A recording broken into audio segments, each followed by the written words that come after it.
Hello అండి, నమస్తే. Welcome to మీ ఫుడ్ ఎక్స్ప్రెస్. అదిరేటి రుచుల్లో ఆలూ ఫ్రైయా ఎప్పుడు చేసేదే కదా? నో అండి, ఇది ఒక డిఫరెంట్ ఆలూ ఫ్రై.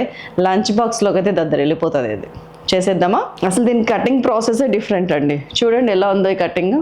చక్కగా స్లైసెస్ ఇట్లా కట్ చేస్తే కనుక ఆలుగడ్డ ఈ ఫ్రై ఎలా ఉంటుందో చూడండి. ఇంగ్రీడియంట్స్ ఒక్కసారి చూద్దామా? కొంచెం నూనె, జీలకర్ర, ఆవాలు, నువ్వులు, పచ్చిమిర్చి, కొద్దిగా మిరియాల పొడి, ఉప్పు, పసుపు, కారము, చిల్లీ ఫ్లేక్స్, ఆలుగడ్డ, కరివేపాకు, కొత్తిమీర. నేను కొంచెం ఆయిల్ వేసాను, ఒక 2 టేబుల్ స్పూన్స్ ఆయిల్ వేసాను. 1/2 కిలో మీద 300 గ్రాముల ఆలుగడ్డ ఉంది. సో తాలింపులో సింపుల్గా ఆవాలు, జీలకర్ర 1 టీ స్పూన్, నువ్వులు కూడా మర్చిపోకండి. ఇందులో 1 టీ స్పూన్ కన్నా ఎక్కువే ఉంది, 1.5 టీ స్పూన్ నువ్వులు, పచ్చిమిరపకాయలు చక్కగా గోలాలి పచ్చిమిరపకాయలు, అందుకే ముందే వేసేసిన. ఉప్పు, పసుపులో చేసి పెట్టుకున్న ఆలుగడ్డ. మరీ సన్నగా కాదు, దొడ్డుగా అస్సలే కాదు. నో ఉల్లిపాయ. మీకు ఉల్లిపాయ పోసే పని తప్పించాను ఇవాళ. కొంచెం మీడియం ఫ్లేమ్లో పెడుతున్నాను. దీని మీద మూత ఉంది. ఇది కింద పడేసి పగలగొట్టాను కదా అని పారేయలేం కదండి. నేను మూత పెట్టి మంచిగా తీసుకుంటా, లేపుకుంటా, ఒక 10 నిమిషాలు అటు ఇటు తిప్పుకుంటా వేయించండి. 10 నిమిషాల తర్వాత ఏం చేయాలో చెప్తాను. 10 నిమిషాల నుంచి అటు ఇటు తిప్పుకుంటూ వేయిస్తున్నా. మంచిగా వేగింది. ఆల్రెడీ పోపు అంతా మంచిగా అంటుకుంది దీనికి. ఇదే నాకు కావాల్సింది.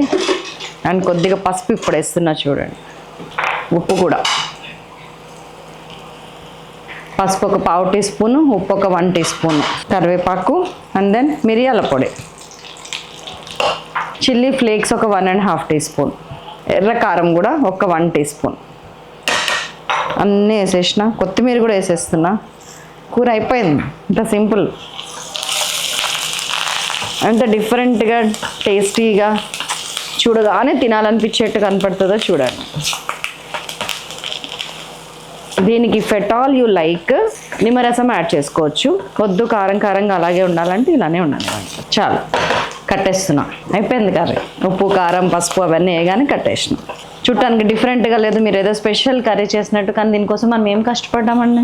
అదొక్కటే మనకి కష్టం. అంటే క్రియేటివ్గా ఆలోచించి దీన్ని ఇలా కట్ చేసి ఇలా చేద్దామని. ఇదిగోండి, ఇది దబ్బ నిమ్మకాయ జ్యూస్. దబ్బ నిమ్మకాయ అంటారు, దబ్బకాయలు అంటారు, కర్నెకాయలు అంటారు. వాటి జ్యూస్ కూడా యాజ్ ఇట్ ఈజ్ దీని లెక్కనే ఉంటుందండి, నిమ్మకాయ రసం లాగానే ఉంటుంది. అది కావాలంటే కొంచెం యాడ్ చేసి, పులుపు కోసం లిటిల్ పులుపు. ఇది ఫ్రిడ్జ్లో పెట్టుకుంటే మనము నిమ్మరసం లాగా వాడచ్చు, పులిహోరకి వాడచ్చు. నిమ్మరసమే యాజ్ ఇట్ ఈస్గా. వాహ్ వాహ్ వాహ్. That's all. ఇదిగోండి మన ఫేవరెట్ డిష్. నిద్ర కొట్టేస్తుంది అంతే. పెద్దగా డీప్ ఫ్రై చేసింది లేదు, కానీ డీప్ ఫ్రై లాగా బిల్డప్ అయితే ఇచ్చేసినాం. పెద్దగా కష్టపడింది లేదు, కానీ ఒక స్పెషల్ లుక్ అయితే ఇచ్చేసినాం.